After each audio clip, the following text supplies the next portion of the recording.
fallout in Washington continues over President Trump's pardons and commutation for 1,500 people convicted in their roles in the January 6th riot at the Capitol. The reaction falling largely along party lines. Here's Democratic Congressman Daniel Goldman speaking just a few minutes ago. You cannot say you back the blue if you are going to let out of jail violent criminals who assaulted the blue. So I don't want to hear Donald Trump or any of the congressional Republicans who refuse to speak out against these unjust and unconscionable pardons say that they support our law enforcement officers, because they do not.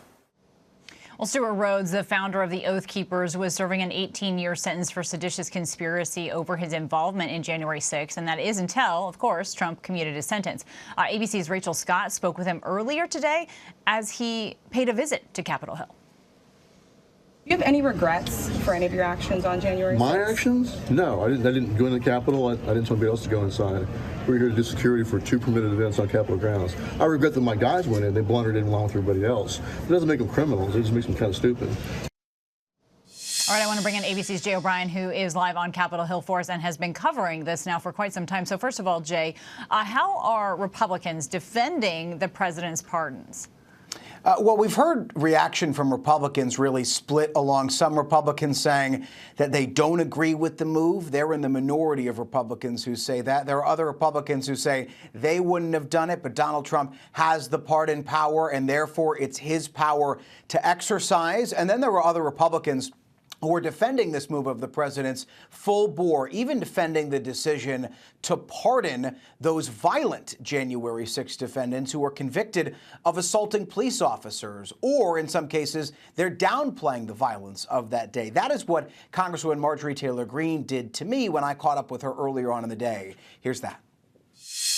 But is there ever an excuse for assaulting a police officer? You tell me. Antifa and BLM, over 95% of them never prosecuted. But that justifies what happens on January 6th? Never served time in prison.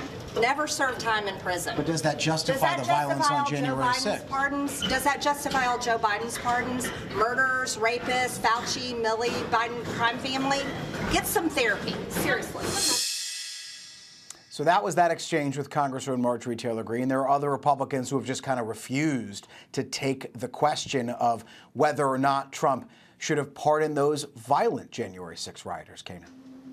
Well, and Jay, you have a report that's coming up later on ABC News Live Prime with Linsey Davis. And again, this is something that you've been following now for some time. Can you give us a bit of a preview on that? Yeah, I've been covering this effort to rewrite the history of January 6th and these promised pardons of Trump's to January 6 rioters for months now, Kana. And we've gone to this vigil that's held every single night outside the Washington, D.C. jail. For this piece, we spoke with a rioter who was pardoned by Donald Trump, who was convicted for assaulting police officers. I asked him, does anything justify the violence of that day? I also spoke, as you saw my colleague Rachel Scott do earlier today, with Stuart Rhodes. I posed a similar question to Stuart Rhodes. And we pressed some lawmakers, too, including Florida Senator Rick Scott, who condemned the violence seen on January 6th in the attack's aftermath. I asked him, do those violent offenders deserve a pardon now, 4 years later? Here's what he said. But what about those who assaulted police officers and then were pardoned by the president? I haven't seen any. I haven't gone into the detail. But there are those pardons that exist. I'll have to read it. So that exchange, all of those interviews I said, and more, really the product, Kana, frankly, of a months-long investigation where we've been covering this, anticipating these pardons that Trump promised on the campaign trail. I know you've spent many a night there out there in the cold doing that. Jay O'Brien, our thanks to you as always.